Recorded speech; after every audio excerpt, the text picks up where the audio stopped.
আমি প্রবাসী কল্যাণ ও বৈদেশিক কর্মসংস্থান মন্ত্রণালয়ের প্রতিমন্ত্রী মোহাম্মদ নুরুল হক বৈদেশিক কর্মসংস্থান ও অভিবাসী আইন 2013-র অধিকতর সংশোধনকল্পে আনিত একটি বিল মহান জাতীয় সংসদে উত্থাপনের অনুমতি প্রার্থনা করছি। মাননীয় প্রতিমন্ত্রী, আপনি বিলটি উত্থাপন করুন।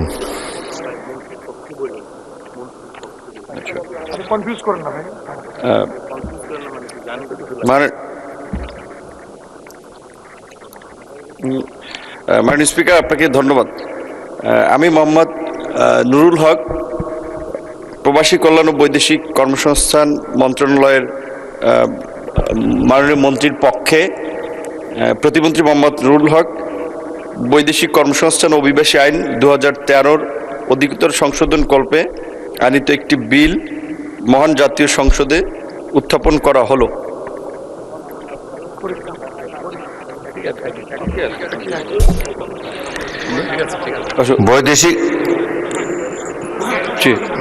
বৈদেশিক কর্মসংস্থান ও অভিবাসী সংশোধন বিল 2026 সংসদে উত্থাপিত হলো।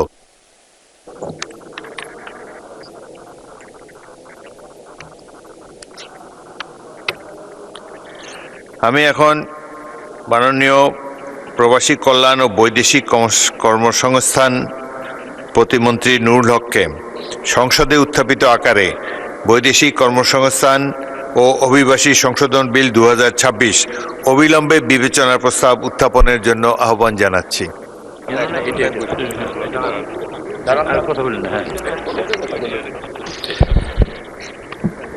আমি মোহাম্মদ নুরুল হক প্রবাসী কল্যাণ ও বৈদেশিক কর্মসংস্থান মন্ত্রণালয়ের প্রতিমন্ত্রী বৈদেশিক কর্মসংস্থান ও অভিবাসী আইন 2013-র অধিকতর সংশোধনকল্পে আনিত বিলটি মহান জাতীয় বৈদেশিক কর্মসংস্থান ও অভিবাসী সংশোধন বিল 2026 অবিলম্বে উত্থাপিত আকারে অবিলম্বে বিবেচনা করা হোক।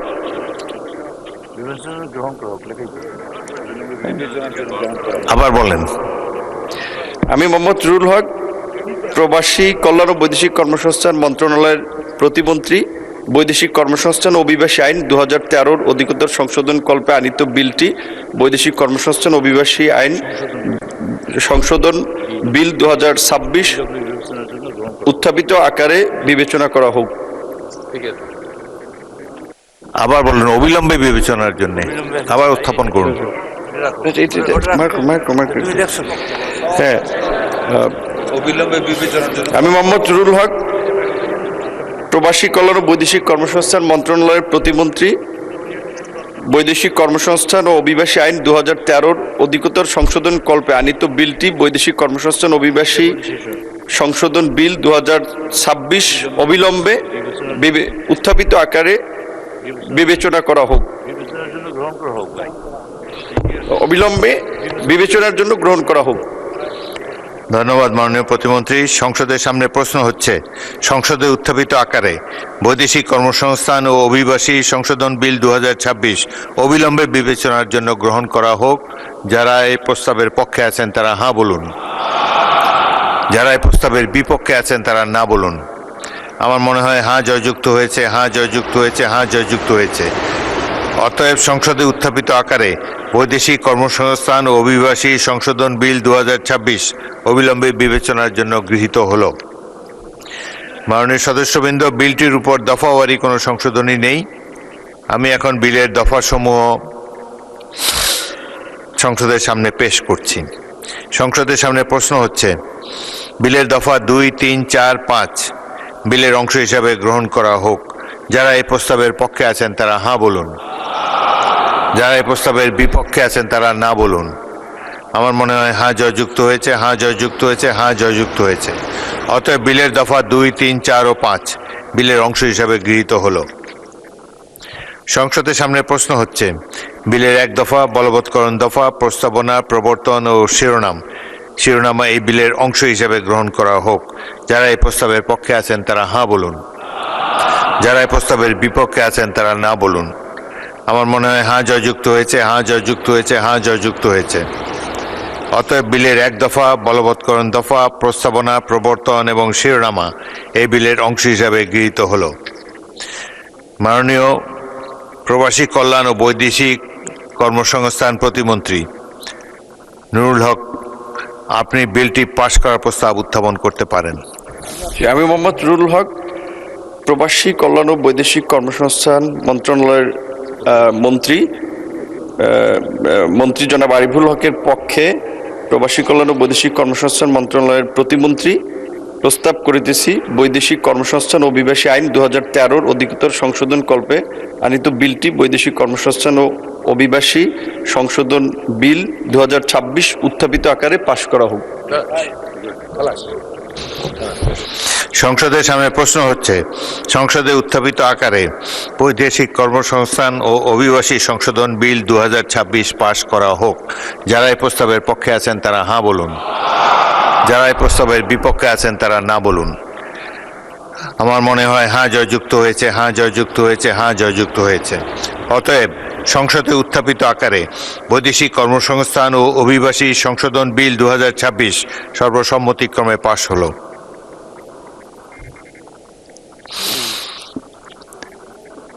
মাননীয় সদস্যবৃন্দ, আমি এখন মাননীয় শ্রম ও কর্মসংস্থান মন্ত্রীর পক্ষে মাননীয় প্রবাসী কল্যাণ ও বৈদেশিক কর্মসংস্থান প্রতিমন্ত্রী জনাব মোহাম্মদ নুরুল হককে বাংলাদেশ শ্রম সংশোধন বিল 2026 উত্থাপনের অনুমতি প্রার্থনার জন্য আহ্বান জানাচ্ছি।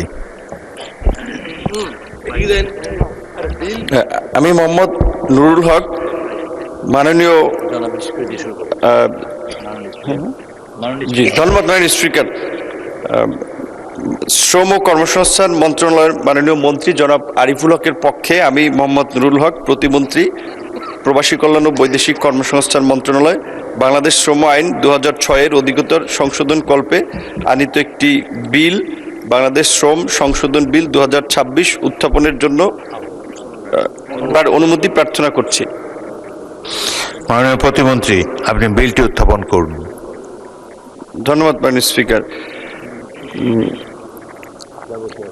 মাননীয় শ্রম ও কর্মসংস্থান মন্ত্রী জনাব আরিফুল হকের পক্ষে আমি মোহাম্মদ নুরুল হক প্রতিমন্ত্রী প্রবাসী কল্যাণ ও বৈদেশিক কর্মসংস্থান মন্ত্রণালয় বাংলাদেশ শ্রম আইন 2006 অধিকতর সংশোধন কল্পে আনিত একটি বিল বাংলাদেশ শ্রম সংশোধন বিল 2026 উত্থাপন মহান জাতীয় সংসদে উত্থাপন করা হলো।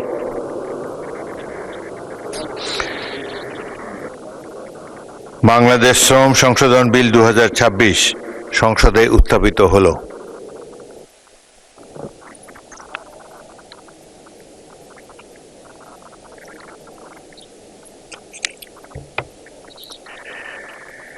মাননীয় শ্রম ও কর্মসংস্থান মন্ত্রীর পক্ষে মাননীয় প্রবাসী কল্যাণ ও বৈদেশিক কর্মসংস্থান প্রতিমন্ত্রী মোহাম্মদ নুরুল হককে সংসদে উত্থাপিত আকারে বাংলাদেশ শ্রম সংশোধন বিল 2026 অবিলম্বে বিবেচনার প্রস্তাব উত্থাপনের জন্য আহ্বান জানাচ্ছি। ধন্যবাদ মাননীয় স্পিকার। মাননীয় শ্রম ও কর্মসংস্থান মন্ত্রী জনাব আরিফুল হকের পক্ষে আমি মোহাম্মদ নুরুল হক প্রবাসী কল্যাণ ও বৈদেশিক কর্মসংস্থান মন্ত্রণালয়ের প্রতিমন্ত্রী প্রস্তাব করিতেছি যে বাংলাদেশ শ্রম আইন 2006 অধিকতর সংশোধন কল্পে আনিত বিলটি উত্থাপিত আকারে অবিলম্বে বিবেচনার জন্য গ্রহণ করা হোক। সংসদের সামনে প্রশ্ন হচ্ছে, সংসদে উত্থাপিত আকারে বাংলাদেশ শ্রম সংশোধন বিল 2026 অবিলম্বে বিবেচনার জন্য গ্রহণ করা হোক। যারা এই প্রস্তাবের পক্ষে আছেন তারা হাঁ বলুন, যারা এই প্রস্তাবের বিপক্ষে আছেন তারা না বলুন। আমার মনে হয় হাঁ জয়যুক্ত হয়েছে, হাঁ জয়যুক্ত হয়েছে, হাঁ জয়যুক্ত হয়েছে। অতএব সংসদে উত্থাপিত আকারে বাংলাদেশ শ্রম সংশোধন বিল 2026 অবিলম্বে বিবেচনার জন্য গৃহীত হলো।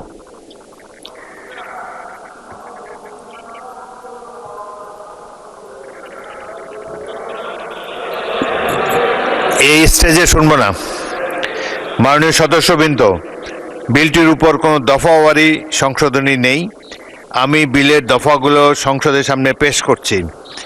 সংসদের সামনে প্রশ্ন হচ্ছে, বিলের দফা 2, 3, 4, 5, 6, 7, 8, 9, 10, 11, 12, 13, 14, 15, 16, 17, 18 19, 20, 21, 22, 23, 24, 25, 26, 27, 28, 29, 30, 31, 32, 33, 34, 35, 36, 37, 38, 39, 40, 41, 42, 43, 44, 45, 46, 47, 48, 49, 50, 51, 52, 53, 54, 55, 56, 57, 58, 59, 60, 61, 62, 63, 64, 65, 66, 67, 68, 69, 70, 71, 72, 73, 74, 75, 76, 77, 78, 79, 80, 81, 82, 83, 84, 85, 86, 87, 88, 89, 90 ও এর অন্তর্গত প্রথম তফসিল দফা 91 ও অন্তর্গত দ্বিতীয় তফসিল দফা 92 ও এর অন্তর্গত তৃতীয় তফসিল এবং দফা 93 এর এই বিলের অংশ হিসাবে গ্রহণ করা হোক। যারা এই প্রস্তাবের পক্ষে আছেন তারা হ্যাঁ বলুন, যারা এই প্রস্তাবের বিপক্ষে আছেন তারা না বলুন। আমার মনে হয় হ্যাঁ জয়যুক্ত হয়েছে, হ্যাঁ জয়যুক্ত হয়েছে, হ্যাঁ জয়যুক্ত হয়েছে। অতএব বিলের দফা 2, 3, 4, 5, 6, 7, 8, 9, 10, 11, 12, 13, 14, 15, 16, 17, 18, 19, 20, 21, 22, 23, 24, 25, 26, 27, 28, 29, 30, 31, 32, 33, 34, 35, 36, 37, 38, 39, 40, 41, 42, 43, 44, 45, 46, 47, 48, 49, 50,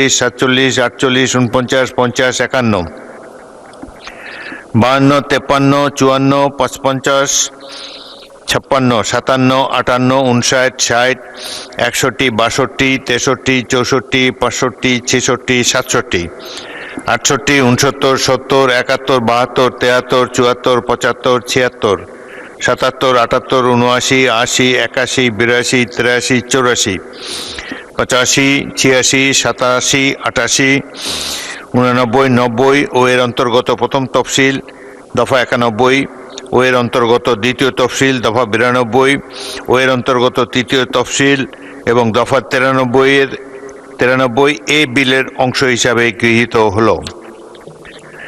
সংসদের সামনে প্রশ্ন হচ্ছে, এক দফা, বলবৎকরণ দফা, প্রস্তাবনা, প্রবর্তনা এবং শিরোনামা এই বিলের অংশ হিসাবে গ্রহণ করা হোক। যারা এই প্রস্তাবের পক্ষে আছেন তারা হ্যাঁ বলুন, যারা এই প্রস্তাবের বিপক্ষে আছেন তারা না বলুন। আমার মনে হয় হ্যাঁ জয়যুক্ত হয়েছে, হ্যাঁ জয়যুক্ত হয়েছে, হ্যাঁ জয়যুক্ত হয়েছে। অতএব বিলের এক দফা, বলবৎকরণ দফা, প্রস্তাবনা, প্রবর্তন এবং শিরোনামা এই বিলের অংশ হিসাবে গৃহীত হলো। মাননীয় শ্রম ও কর্মসংস্থান মন্ত্রীর পক্ষে মাননীয় প্রতিমন্ত্রী মোহাম্মদ নুরুল হক, আপনি বিলটি পাশ করার প্রস্তাব উত্থাপন করতে পারেন। ধন্যবাদ মাননীয় স্পিকার। শ্রম কর্মসংস্থান মন্ত্রণালয়ের মাননীয় মন্ত্রী জনাব আরিফুল হক চৌধুরীর পক্ষে আমি মোহাম্মদ নুরুল হক, প্রতিমন্ত্রী প্রবাসী কল্যাণ ও বৈদেশিক কর্মসংস্থান মন্ত্রণালয়ে প্রস্তাব করিতেছি যে বাংলাদেশ শ্রম আইন 2006-এর অধিকতর সংশোধন কল্পে আনিত বিলটি বাংলাদেশ শ্রম আইন বিল 2006 উত্থাপিত আকারে মহান জাতীয় সংসদে পাশ করা হোক। বলছি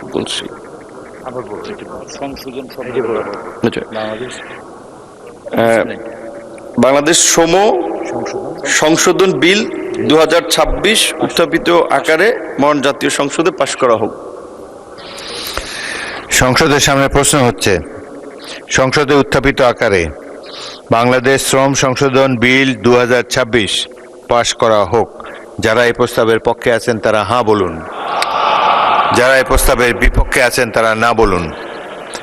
আমার মনে হয় হ্যাঁ জয়যুক্ত হয়েছে, হ্যাঁ জয়যুক্ত হয়েছে, হ্যাঁ জয়যুক্ত হয়েছে। অতএব সংসদে উত্থাপিত আকারে বাংলাদেশ শ্রম সংশোধন বিল 2026 সর্বসম্মতিক্রমে পাশ হলো। সম্পূর্ণ বাংলাদেশ আওয়ামী লীগের যারা তৃণমূলের নেতা কর্মী সমর্থক গোষ্ঠী আছেন তাদের জন্য, তাদের উদ্দেশ্যে এই ভিডিও বার্তা দেওয়া। কারণ বাংলাদেশ আওয়ামী লীগ নিষিদ্ধের পর থেকে, অর্থাৎ অধ্যাদেশকে আইনে পরিণত করে বর্তমান সরকার আওয়ামী লীগকে নিষিদ্ধ করে দিয়েছে গতকাল। এরপর থেকে আমার ইনবক্সে প্রায় 1000-এর মতো SMS আসছে। প্রত্যেকের যে কমন বিষয়গুলা প্রশ্ন ছিল, ভাই আওয়ামী লীগ নিষিদ্ধ হয়ে গেল, আমরা অনেকেই ভেবেছিলাম বিএনপি ক্ষমতায় আসলে হয়তো বা আওয়ামী লীগ স্বাভাবিক রাজনৈতিক প্রক্রিয়ায় ফিরতে পারবে। অনেকেই ভেবেছিলাম আওয়ামী লীগের নেতারা দেশে ফিরে স্বাভাবিক রাজনীতিতে ফিরবে। অনেকেই ভেবেছিলাম আওয়ামী লীগের নিষেধাজ্ঞা প্রত্যাহার করা হবে। কিন্তু বিএনপি এটা কি করলো? তারেক রহমান ভারতের সাথে যে সমঝোতার মাধ্যমে বাংলাদেশের প্রধানমন্ত্রী হয়েছে, সেই সমঝোতার কি হলো? অনেক বিষয়, অর্থাৎ আলটিমেটলি তারা আমাকে বোঝাতে চেয়েছে আওয়ামী লীগ নিষিদ্ধ হয়ে গেল, তবে কি আওয়ামী লীগের রাজনীতি শেষ হয়ে গেল? তবে কি বাংলাদেশ আওয়ামী লীগ বাংলাদেশের রাজনীতিতে আর ফিরতে পারবে না? তবে কি বাংলাদেশ আওয়ামী লীগের অধ্যায় মুসলিম লীগের মতো শেষ হয়ে গেল, সমাপ্ত হয়ে গেল? আপনাদের উদ্দেশ্যে কিছু বিষয় বলি, এরপর আপনারাই বুঝে নেবেন যে আসলে কি হতে যাচ্ছে। হিউম্যান সাইকোলজি কি বলে? পৃথিবীর প্রত্যেকটা মানুষের নিষিদ্ধ জিনিসের প্রতি আকৃষ্টতা বেশি থাকে। ধরেন অ্যালকোহল, পৃথিবীর যেসব দেশে অ্যালকোহল সহজলভ্য, অর্থাৎ আপনি চাইলেই যে কোনো শপ থেকে কিনতে পারবেন, যে কোনো জায়গায় দাঁড়িয়ে খেতে পারবেন, সেই সব দেশে দেখবেন অ্যালকোহল কেন্দ্রিক কোনো প্রকার মানুষের মধ্যে ফ্যাসিনেশন কাজ করে না। আবার যেই সব দেশে অ্যালকোহল ব্যাপারটাকে অনেক বড় করে দেখা হয়, রাস্তায় দাঁড়িয়ে আপনি অ্যালকোহল খেতে পারবেন না, আপনাকে সেই বারে গিয়ে অন্ধকার একটা কর্নারে বসে খেতে হবে, কে দেখলো কে দেখলো না, মান ইজ্জতের প্রশ্ন, মান সম্মানের ভয়, সেই সব দেশে দেখবেন অ্যালকোহলের প্রতি মানুষের অনেক বেশি ফ্যাসিনেশন কাজ করে, অনেক ঝোঁক থাকে এবং মানুষ লুকিয়ে অ্যালকোহল পান করার জন্য যা তা করে ফেলে। আরেকটা উদাহরণ, ধর্ষণ। ধর্ষণ কেন হয়? যেই সব দেশে পতিতাবৃত্তি অ্যাভেলেবল থাকে, সেই সব দেশে কিন্তু ধর্ষণের মাত্রা অনেক কম। আর যেই সব দেশে পতিতাবৃত্তি অ্যাভেলেবল থাকে না, অর্থাৎ একটা ছেলে তার যে কাম বাসনা সেটা মেটানোর জন্য যখন প্রয়োজনীয় জায়গা খুঁজে পায় না, তখন কিন্তু সে ধর্ষণের দিকে ধাবিত হয়। এটা হিউম্যান সাইকোলজি, এটা আমার কথা না, এটা সাহিত্যিকরাই বলে গেছেন। অর্থাৎ নিষিদ্ধ জিনিসের প্রতি পৃথিবীর প্রত্যেকটা মানুষের আকৃষ্টতা বেশি কাজ করে, এটা হিউম্যান সাইকোলজি। এখানে অন্য কোনো ব্যাখ্যা দিয়ে আসলে লাভ নাই। আমি কথাগুলো কেন বললাম? বাংলাদেশ আওয়ামী লীগ এই মুহূর্তে বাংলাদেশে নিষিদ্ধ একটা সংগঠন। 1971-এর 25 মার্চ ইয়াহিয়া আওয়ামী লীগকে নিষিদ্ধ করেছিল, বিনিময়ে বাংলাদেশ স্বাধীন হয়েছে। এই বঙ্গে স্বাধীনতা এসেছে